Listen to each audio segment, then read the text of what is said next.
อันนี้แถวนี้คือตอนจบใบมันพอแล้วใบพอแล้วแถวนี้คือวิธีจบ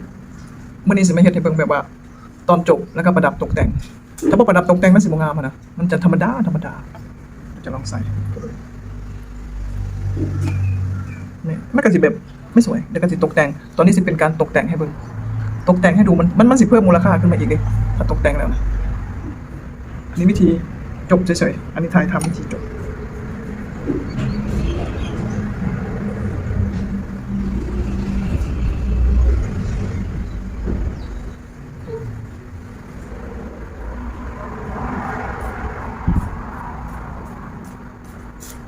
เราม้วนแบบหลักม้วนแบบหลักเตี้ยตอนจบเห็นไหมว่าวิธีตอนจบของเขาก็จบแล้ววันนี้เขาจะมาถักดอกไม้ก็จะติดแล้วก็เฮ็ดเชือกนี่ก็จะสอดรอบแล้วก็ดึงจะเอาแบบพอดีก็จะดึงเข้าดึงออกให้มันรวมจักน้อยก็ได้ดึงออกได้ดึงเข้าได้อันนี้เสร็จแล้ววิธีจบเดี๋ยวจะเห็นอันนี้มาประดับตกแต่งอันนี้เตรียมทำดอกที่ประดับดอกก็จะเอาสีส้มเส้นจะเอาสีเขียวดอกที่ประดับเอาตามที่มีอยู่ที่มันเหลือที่ถักไปก่อนมันหมดมันเป็นที่เหลือแล้วก็อันนี้จะทำสีดอกไม้สีส้มอันนี้เชือกเป็นเชือกที่แบบมัดเส้นขาดอันนี้สีชมพูนี่ก็ใช้ได้อยู่ได้ดอกเล็กแล้วก็สีขาว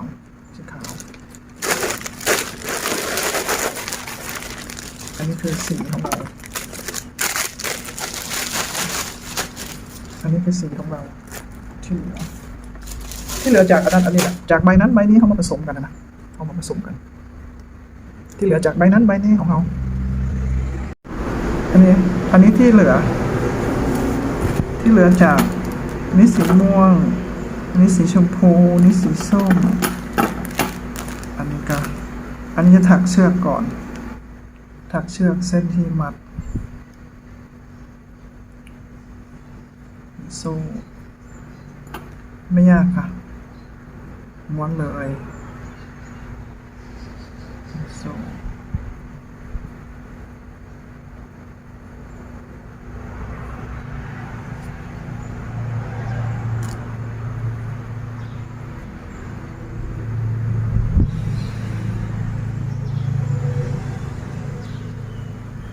ง่ายมากปึ๊บพันควัก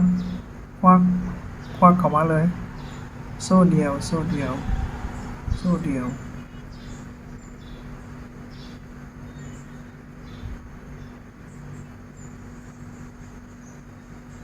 ทันไหมคะอันนี้แบบง่าย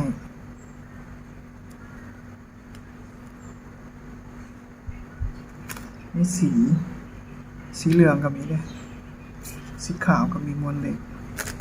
อันนี้คนละเส้นอันนี้เฉพาะทำดอกที่ประดับอุปกรณ์ที่เราเตรียม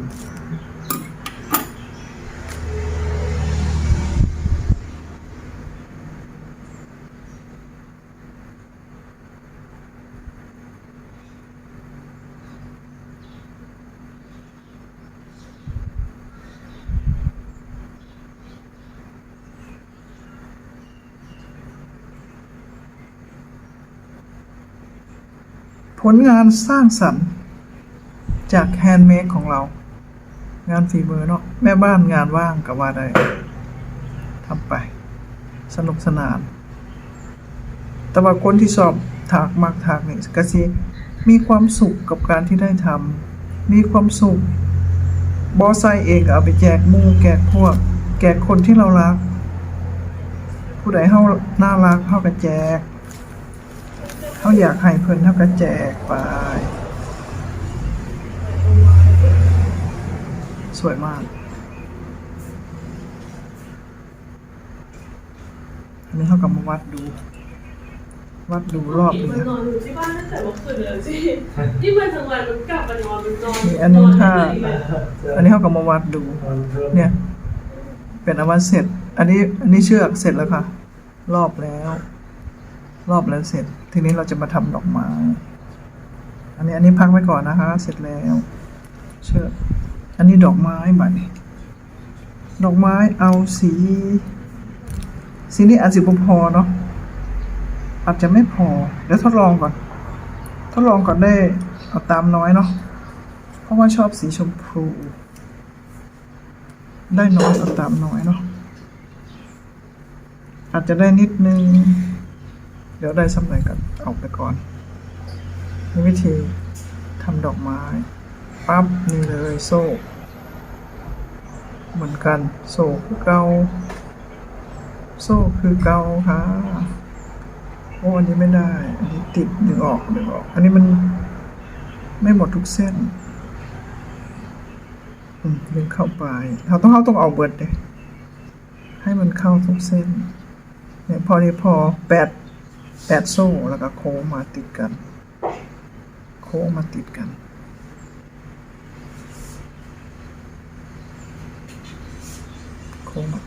ค่ะ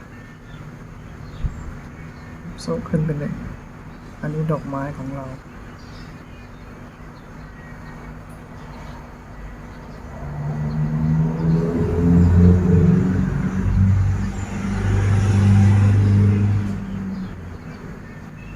พอได้3 ต้น3 หลักแล้วก็โซ่หนึ่งแล้วก็ลงมันก็จะเป็นกีบดอกดึงเข้ามาให้มันแน่นๆอันนี้ต้องเอาขึ้นให้หมด1 2นี่มาอีก3 หลักพออาจจะพอนะเนี่ยอาจจะพอสีชมพูอาจจะได้สัก1 ดอก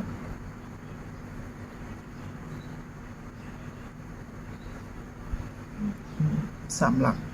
1 2 3 หลักแล้วเขาก็เอาทำโซ่แล้วก็ลงไป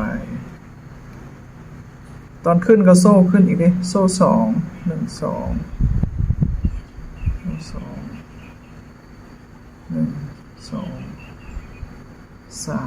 4 5 6 7โอ้โหพอดอกละโซ่2ลงไปอันนี้ก็ขึ้นก็โซ่2คือเก่าได้3 กลีบแล้ว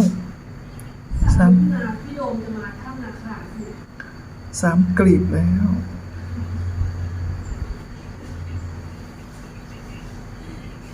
3 กลีบแล้ว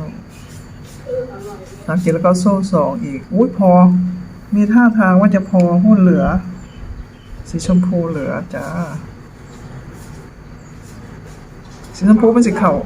สีขาวกันดีกับสีขาวเนี่ยเนาะจะเข้ากันดีกับสีขาวนี่ทำท่าไปก่อน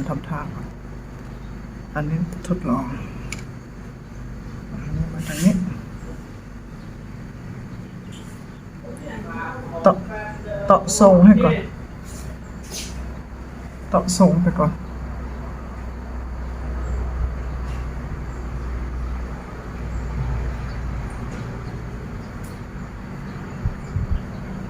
นี่เลยพอ1 วัน10 พอเนาะได้นี่พอ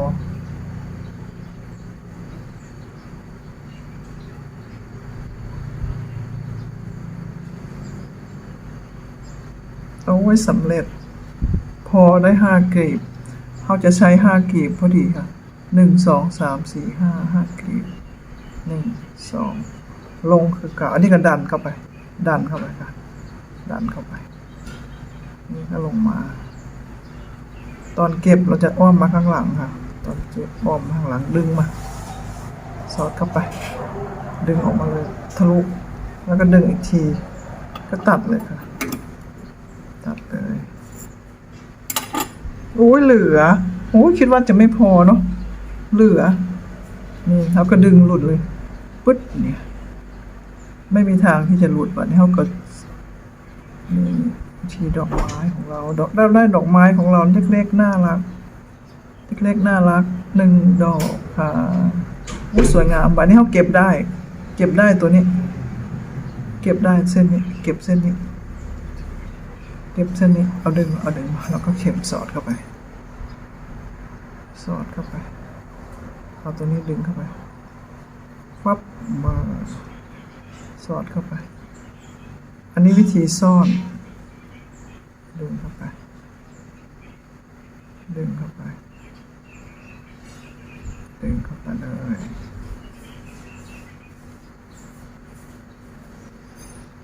ดึงเข้าไปแล้วก็ตัดออกถ้าไม่ยังไม่พอยังไม่หมดตัดออก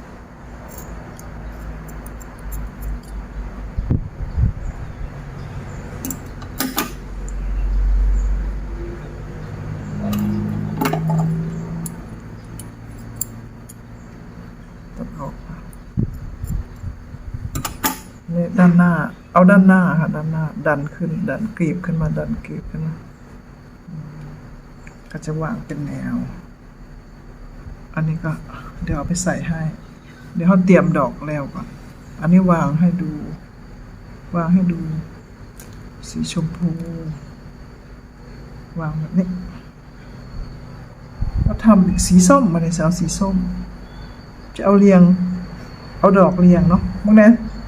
หลังจากที่มันเริ่มเบิดแล้วมันจะเป็นแบบนี้มันแต่ว่ามันไม่เสียมันสิบโยงกันอะสบายมากทางไหนเนาะแบบนี้เนาะแล้วเราจะเอาสีส้มทำอีกดอกหนึ่งสีส้มเนาะสีชมพูสีส้มจะเอาสีม่วงอีกดอกหนึ่งสีม่วงมันจะเข้ากันบ่จะเข้ากันไหมลองดูเนาะว่าจะชมพูม่วงหรือชมพูส้มม่วงเดี๋ยวลองกันครับลองสีส้มเนาะลองสีส้ม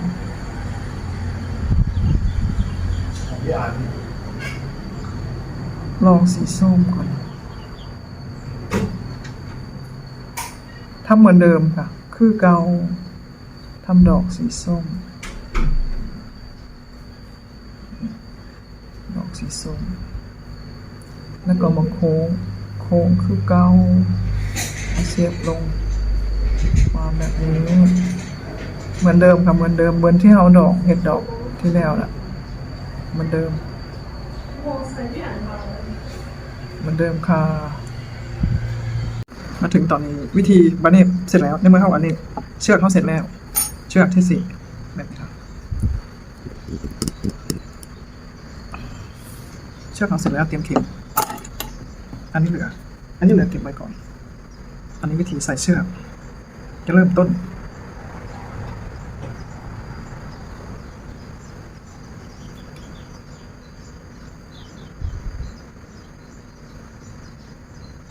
อันนี้ต้องเริ่มต้นทางนี้อันนี้ทางที่เขาตัวขึ้นหลักแต่ว่าจะเอาดอกไม้ติดข้างแต่ว่าอันนี้จะเอาดอกไม้ติดข้างหน้าถ้าเอาดอกไม้ติดข้างหน้าเขาเอาเส้นมาใส่ข้างหน้าเขาดูกึ่งกลางตรงนี้ครับตรงกลางแล้วก็เอาไปซ่อน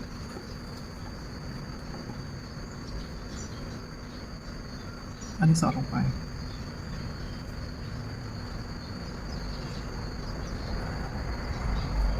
แล้วก็นับมา6 ตา1 2 3 4 5 6เอา6 ตามันสิพอดีเลยนะมันจะกำลังสวย6 ตากำลังสวยจัดให้สวยงาม1 2 3 4 5 6 ตา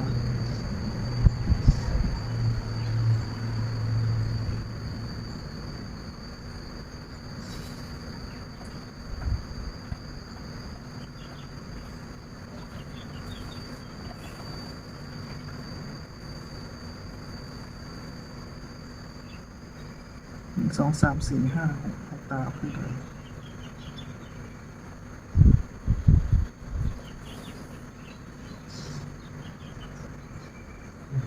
6 ตาขึ้นเลย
อันนี้ชนกันเลยครับแต่งทรง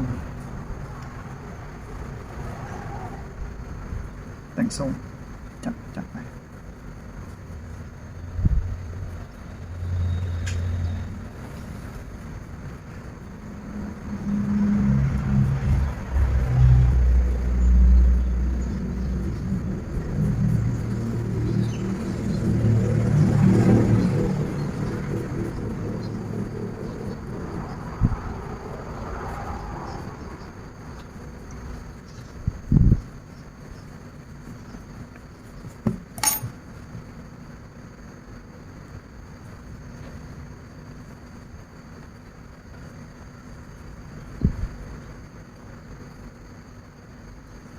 อันนี้ตรงนี้ก็ผูกไว้ตรงนี้ก็ผูกเลย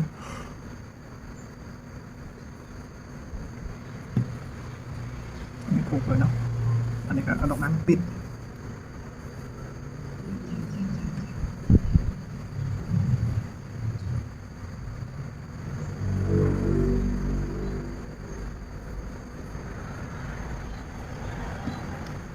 ดอกไม้ปิดอันนี้สีส้มนี่สีชมพูอันนี้ทำการเย็บอันนี้เตรียมแล้วอันนี้เขาจะใช้ไหมเล็กๆเนี่ยจะใช้ไหมเล็กเย็บ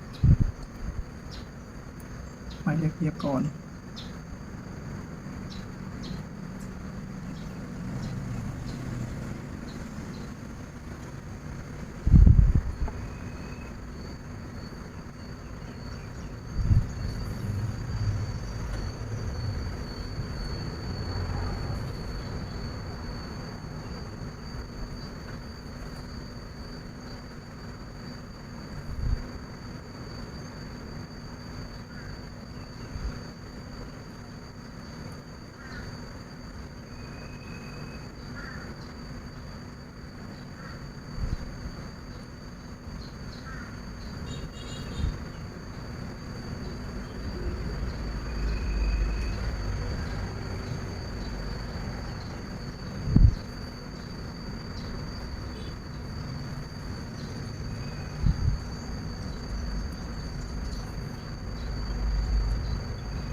ขั้นตอนนี้เป็นงานละเอียดแล้ววันนี้สิเป็นงานหยาบแล้วนี่ค่อยจะแยกก้นเข็มได้บ่มัน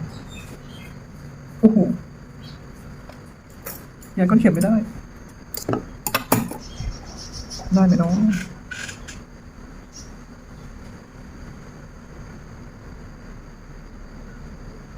ฮ่าฮ่าฮ่าแยกก้นเข็มไม่ได้เดี๋ยวอีกที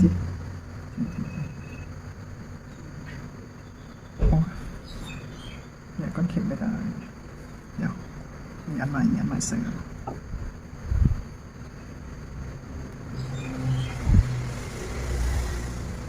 ทีนี้เราใส่สีม่วงนะเนาะนี่เราใส่สี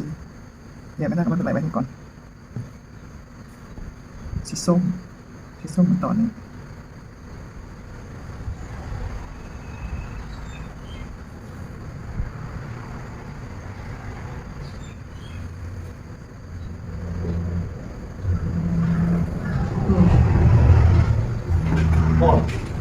ไปดูดิ อะไรบอก เขาหยอดเขาหยอดแล้วแหละ เขาหยอดเหรอ พอมันเริ่มหยุดไหลเขาก็หยอดเลย หรอหยุดแล้วเหรอ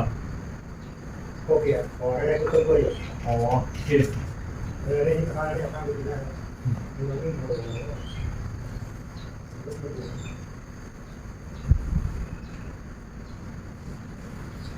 โห แสดงว่าไอ้ลูกกลับมาของพ่อ เดี๋ยวมันให้เรากินเลยนะ ไอ้ลูกมันเข้าไปตรวจมันไปหาพ่อ จริงๆแล้วพี่ ตอนมันวิ่งกับเรามาเนาะ มันจะใหญ่ข้างใส่ข้างมือ อะไรเนาะได้เลยฮะ เอาไปชิ้นให้ผมเลย เออโอ้โห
นี่ของเขา ขั้นตอนสุดท้ายแล้วก็ตกแต่งทรงมันเนาะแต่งทรง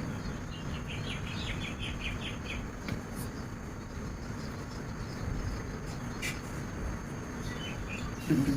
เอาทรงไหนก็ได้ถ้าเสียแบบพันมากก็ได้สวยไหมสวยไหมอะไรลองใส่ไหมจะลองใส่ให้ดู